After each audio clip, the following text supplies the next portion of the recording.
Why do cheaters say they are truly sorry only after they break up and they are alone? I mean, my ex, who now lives in another city and is having a rough time after I found out she cheated, asked her to leave. Now she says she is really sorry for everything. But how am I supposed to take that? Is she truly sorry? Is she lying? Is she trying to manipulate me? She even sent me an old video of us. She never asked to help her or anything like that, but she told me she was having a hard time. I know, I don't have to waste time trying to figure out why she did it. Just move on. But I can't stop thinking about it. I don't want to go back. I want to be free from her. But I would like to know why. Sorry for spelling.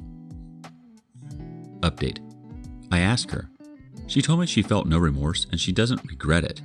And it's just something that happened.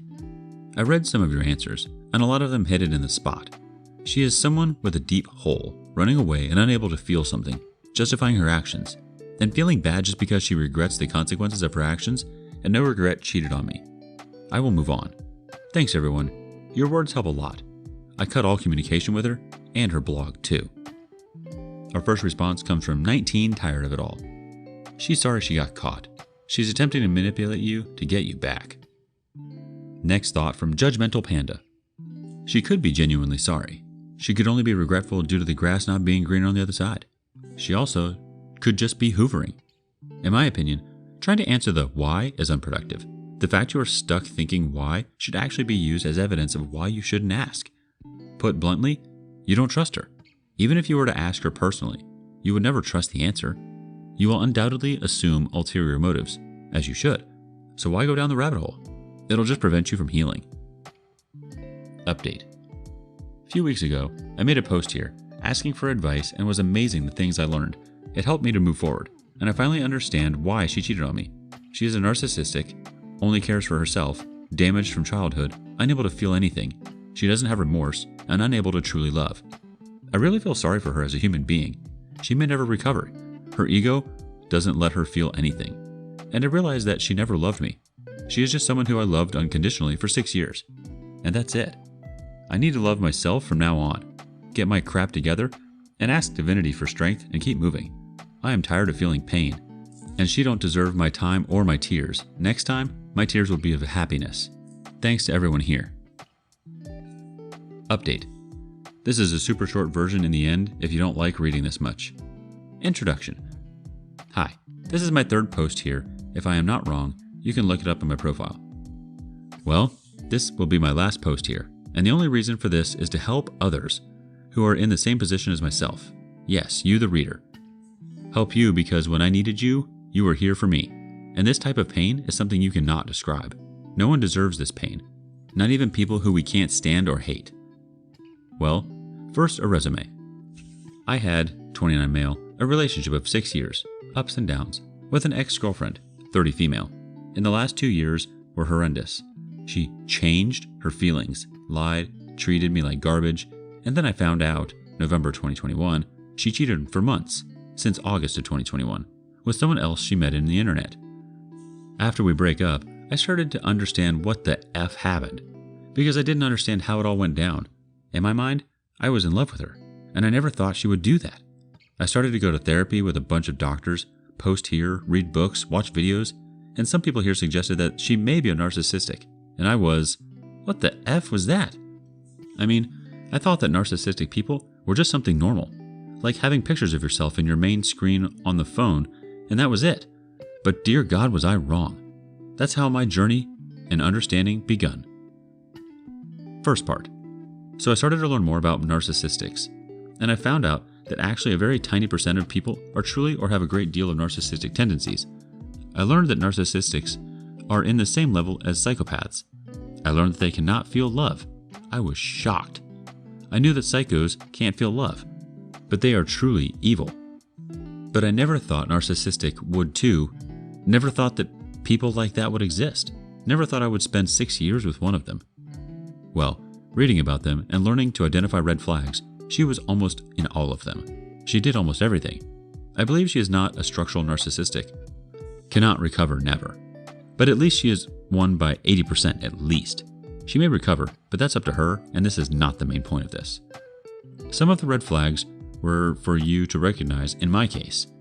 love bombing at the beginning of the relationship, or at least in the first dates. Playing the victim of everything bad that happens. Not taking responsibility for her actions or the consequences. Having a lot of pictures of themselves, naked and with clothes. Never apologizing about the harm of others with or without intention. Lack of empathy on others. Criticize others' looks, actions, feelings without knowing them. Well, this is always bad even if you know that person. When having sex, asking to be in the sight of a mirror. For them you are like some tool to masturbate. Reacting bad when they have to apologize. Everybody is wrong in their eyes. The "what about me" responses when you are confronting their actions. They usually have depression with suicidal thoughts. It's never enough for them. They rarely are happy of how things are played. For them, it was not perfect. They stay almost all the time unhappy, and you try to make them feel happy, and that takes a great amount of your time and love. Whatever you do is never enough. They believe that they deserve everything great, never bad things. They believe to be some type of king profile. Scream and act as their true nature when their masks fall off, when you say no to what they want or need from them. Great fear of living alone and being left alone. Some of them had childhood traumas unsolved, raped, child abuse, parents' issues.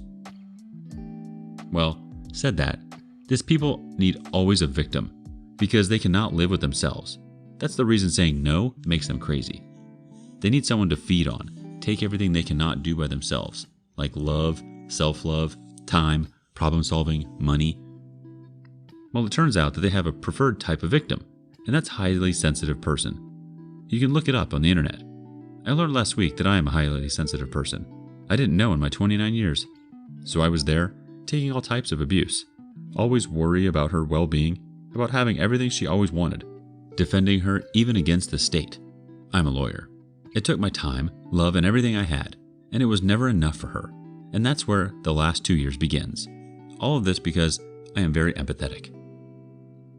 Well, because I was a highly sensitive person, I didn't bother how she treated me, how she talked about the people I cared, how negative she was.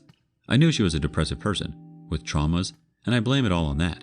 I wanted to be her savior, her Superman, but that failed so big. I laugh a little now. Then I learned that it was wrong to be a savior, because someone in that state can only be saved by herself, and took me a hard time when I learned that. In the last 2 years, I was not able to give everything she wanted. She wanted to move out, but I could not because I was on debt because of COVID.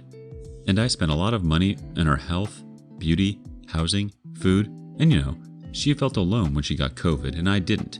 And we had to separate for 20 days. She wanted my family to change how they treated us. My family is not the best. I tried, but it didn't work. So she blamed me for that. And she was jealous of me for having girlfriends. My best friend is a girl. And she always thought I had something with her despite being married and living in another country. And despite of having all of my passwords, I had nothing to hide. But like I said, it's never enough for these type of people. So I started to get away from friends for her. Wasn't enough. And it reached the point where nothing was filling her anymore about me. So that's where she started to change her feelings. March of 2020. The worst about it was that she never told me about her change of feelings. When I asked her, she always lied. That's how I always believed she was still in love with me. Oh, that will land hard in the third part. Second part. Few more rocky months. And as far as I know, she started to cheat on me. I didn't know about it. She went to see a sister in another city, and that's how it happened. She cheated on me and lied to me about it.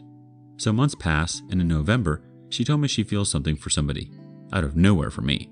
And she painted it like it was a crush like I have for Angelina Jolie. So I was okay with that. But one day, I see a Facebook post of her tagging him like something more of love. So I decided to check her phone. I felt bad, but had to know. And it was all there. It broke my heart. It took me 6 days reading it all. Because of the feelings I was going through, I felt betrayed by the one person I always believed to be the love of my life. I was taught that love must endure pain. But that's wrong. Pure love never has pain. Someone who truly loves you would never make you feel bad even without intention. Someone who truly loves you would never cheat on you. She destroyed me in every way possible. Sexually, social, family, emotional, economic. Well, I got COVID, and in December, I decided to break up and I moved out of my apartment until she finds some place to move and everything. But guess what? I go there to talk some things, and I caught her with this guy in our bed, our nest of love. That was it. I took the strength and took them out of my apartment and tell her to get out of my life. January 1st, 2022. And that's when I started to learn about narcissism, about highly sensitive people, and finally about self-love. Third part. After everything that happened with your help, therapy, videos and books, and internet, I finally started to understand why it happened. I have childhood traumas because of my lack of emotional attachment with my parents that made me thirsty for any sign of care or love. So I started to begging for a little love others gave me, like my ex, with her love bombing. So I tried to fill that lack of love. I'm a highly sensitive person. I developed an emotional codependency to her because that's how narcissistic works. They used that love bombing to make you codependent. I took the love she gave me and turned it in my head that she was the love of my life and that she is the reason I live. When things started not to go as she wanted, things started to crumble. She started to show her true face. When I told her no, or I told her it can't be done, or when I told her that we're things out of my control, she started to feel that I was no longer loving her, and she started to look for someone else. She finds someone, and she didn't care about me or my feelings. I lacked of self-love, and I wanted to be her hero. When we broke up, I learned that for a healthy relationship, there is no codependency. There is no hurt feelings. Love must not endure bad things, and you must love yourself first. You must work on your traumas and be a healthy person for having a relationship. I am working on my self-love. I pray, go to therapy, read a lot. I do spirituality, buy things for myself. I go to eat alone and start to do things alone. Something that helped me, I had a near-death experience in December of 2021, and I was able to see my ex as her true self. Believe me, it was like seeing a monster, even though in that realm, I didn't want to leave her. That's an experience for another post. I am recovering, feeling happy again, taking back my life. Next time someone asks you what you love most, you better answer yourself. Final part. Well, said that, this is my personal experience and how it happened and why. I hope those of you that are in a similar position, hope this helps you understand and move forward. I know it's long, but it's my final post here. Thanks. Resume of the resume, mega short version. X is a narcissistic who took me as a victim. I am a highly sensitive person and lacked self-love. And when things didn't work out for her after 6 years, she cheated on me and everything exploded and I left her. I am recovering and I share this story to help others.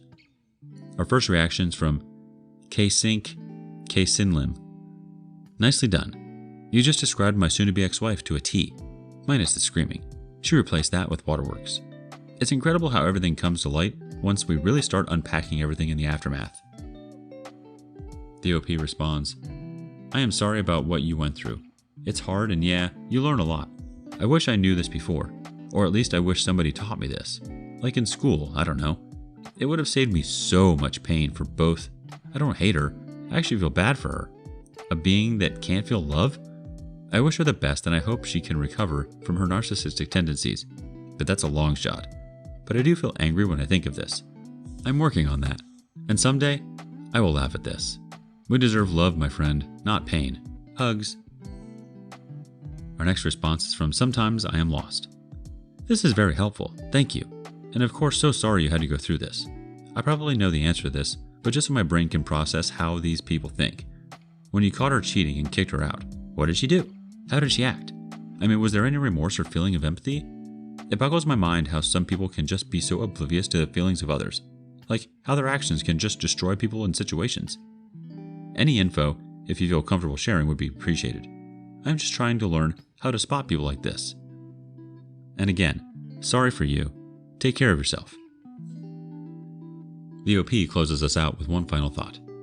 She just got angry, like I was the one doing wrong, because in her narcissistic mindset, I was supposed to let her be there. That's what she needed and she wanted. But I didn't comply. I told her to leave. She was furious, angry, because that's not the way I was supposed to do the things by her point of view. I just sit there in a corner crying while she grabbed some of her stuff, she still, in that moment, treated me like garbage. Didn't care about my feelings. And days later, we spoke by phone. She confessed that she had no remorse of what she did. She had regret but no remorse. Remember, those are different. You regret actions, but remorse is what you feel when you have empathy for others. Narcissists can't feel remorse because they lack empathy. She said that was just something that just happened. She now hates me, even though I tried multiple times after that to change how things ended so we can have a normal and adult conversation. Man, that failed so great. I ended up crying more and she was furious. That's the reason that the only way to recover from a narcissist is contact zero.